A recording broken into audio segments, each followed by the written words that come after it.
একটু নুন দিয়ে দিচ্ছি, একটু আদা কুচি দিয়ে দিচ্ছি, দুটো লঙ্কা দিয়ে দিচ্ছি, পেস্তা আর কিশমিশ কটা দিয়ে দিচ্ছি, আমি মিক্সি করে দিচ্ছি।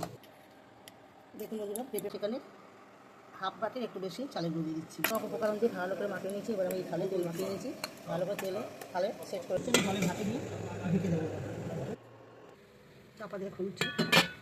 এই জমে রয়েছে, এবার নামিয়ে নেবো। ওটা বাদাম, কাজু, চার মগজ করে দিয়ে দিচ্ছি, কুচি করে আদা দিচ্ছি, এগুলো মিক্সি করে নিচ্ছি। পেঁপে পনিরগুলো এবার পনিরগুলো করে দিচ্ছি। এইভাবে সব পনিরগুলো আমি ভেজে নেবো।